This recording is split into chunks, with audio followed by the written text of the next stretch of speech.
Hi Big Tractor Power fans, this video comes to you from a 2,800 acre winter wheat field located in western Kentucky. There are 7 John Deere S790 combines equipped with 45-foot wide draper heads harvesting the crop in this field. There is also one of the new John Deere X9 two-rotor combines harvesting alongside these S790 machines. The new X9 1000 and X9 1100 combines from John Deere are built to work in tough straw, wet corn, and push through tight harvest windows. These new machines are able to deliver on average 45% more harvesting capacity across all crops without sacrificing grain quality. They also use 20% less fuel. The big X9 1100 can harvest up to 30 acres an hour in wheat, and it can also harvest up to 7,200 bushels an hour in high-yielding corn. That means that it is filling 7 semi-trucks per hour.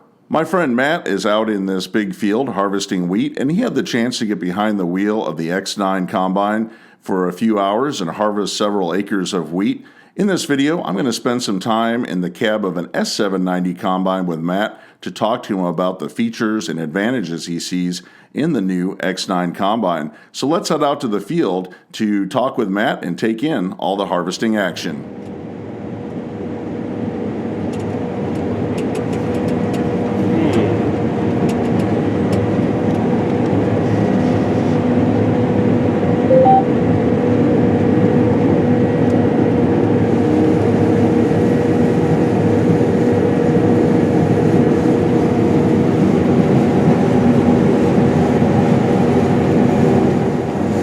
So Matt, we have a mystery combine, an 8th combine running just over here. It's a big mystery. It's a big secret. Really aren't able to talk about it, but you've been able to actually drive that machine and get to put a few hours and acres in with it. What did you think of the X9? I loved it. I got to run it on my birthday actually. It was a nice happy birthday. Yeah, nice birthday gift. But no, I loved it. It actually has a new header.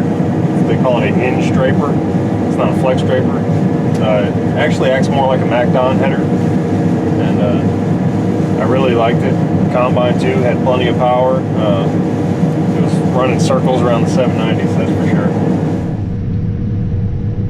So what kind of capacity did you feel it had compared to one of these 790s? A lot more. Where we were maxed out at about 3 miles an hour, and with the 790s, and I was running 5.5 with that machine. So that's impressive. And the same size header and everything. It was a 45-foot. Yep. I guess it'd be an HD 45R header. Yep. It's a hinge draper, so it acts more like a MacDon as it floats. You know, it kind of follows the contour of the ground, and it ran really nice, cut good. As far as the combine, I was really impressed with the power it had. Did an excellent job. So Matt, I was filming the new HD 40R head, and you had the opportunity on the X9 1000 to see the HD 45R head in action. They have these new augers across the top. Did you find that makes a significant difference in feeding versus not having one on there? Yeah, I think it does make a difference. I think they've actually put those on there to help with like canola and big tall crops, big thick soybeans. But I noticed the other night, well, because when I first got in it, they were off. They weren't spinning, and we had some tall, fluffy wheat, and it didn't want to feed quite as good as I would have liked. So I turned them back on, and man, it fed really nice. I was able to pick my ground speed up, and it really whips the crop into the feeder house pretty nice. So there was a significant difference in ground speed compared to what the S790 is doing right now? Yeah, like right now I'm 3.5, maxed out at 4, sometimes maxed out at 3 miles an hour, but where that X9 didn't even make a sound at 5 to 5.5 miles an hour, so a huge difference in capacity and power, and with the same size header too. It's always a good to have a comparison with the same size header that we're running. And it did a really good job. It has a much bigger unloading rate now too. Yeah, yep. So I imagine that makes a difference for dumping this wheat out as quick as you can. Bigger grain tank and faster unloading definitely helps. It also has a feature that you can shut off the augers in the grain tank to clean out the unloading auger. Where these don't have that. If you shut it off, your auger stays full. But that feature is really nice.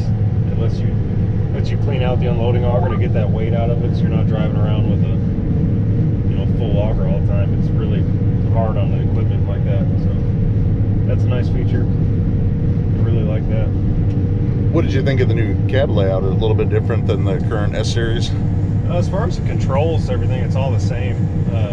Cab, the sizes are the same. There's not really much differences in the cab.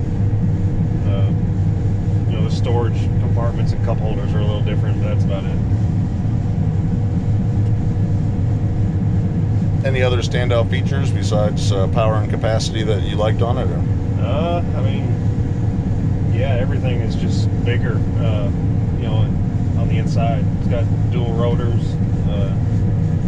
The sample was clean. There was hardly any loss. Did you feel a big difference between a dual rotor versus the single rotor on this one? Or? I think it does a better job threshing because you're spreading out that crop flow. So yeah, I'd say it's definitely a good thing.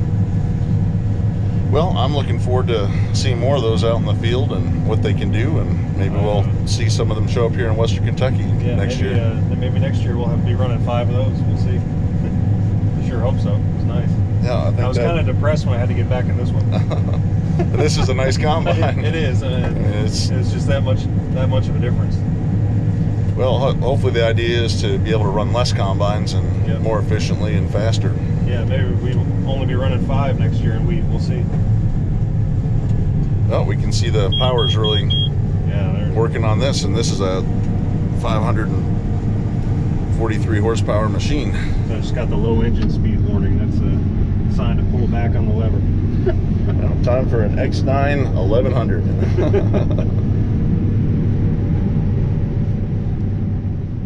I appreciate Matt for letting me ride along to hear about his experience with the X9 Combine. The John Deere X9 1000 and X9 1100 combines are powered by a 6-cylinder, 13.6-liter, 380 cubic inch John Deere diesel engine. The X9 1000 is rated at 630 horsepower, and the X9 1100 is rated at 690 horsepower. The X9 combines feature two 24-inch rotors. The S790 combine offers a single 30-inch rotor. These machines offer 45% more threshing area and 80% more separating area, although the outside dimensions are about the same as the S790, which is helpful for tight turns and narrow transport. These new combines feature integrated Starfire GPS receivers from the factory, and they can be ordered with wheels or tracks, which allow the combines to travel up to 25 miles per hour. X9 combines can be ordered with 26-foot, 28.5-foot, or 31-foot unloading augers. No matter which size unloading auger is ordered, they all feature a double fold feature, which allows the auger to bend around the back of the combine for transport and storage purposes. Grain handling capacity has also increased on these new 2-rotor combines. The S790 combine is a 400 bushel machine that can unload 3.8 bushels per second. The X9 1000 will hold 420 bushels of grain and unload at 4.6 bushels per second. The X9 1100 will hold 460 bushels of grain and unload at 5.3 bushels per second. The big question many viewers may have is, how much does an X9 combine cost? A fully loaded X1100 with tracks has a list price of $980,503. This represents a major investment for a farming operation, but with the capacity to move 7,200 bushels of grain per hour, this combine may allow a farming operation with 2 combines to drop down to 1 combine at harvest time. The new X9 Combines offer a lot of upgraded features and harvesting capacity to the John Deere Combine line. The company will continue to offer the single rotor S-Series machines in addition to these new two-rotor combines. I'm looking forward to spending more time out in the field with X9 machines and filming them to bring to you here on Big Tractor Power YouTube. If you've enjoyed this video, please consider subscribing to the channel where there's over 1,000 videos of farm machines in action. As always, thank you for watching.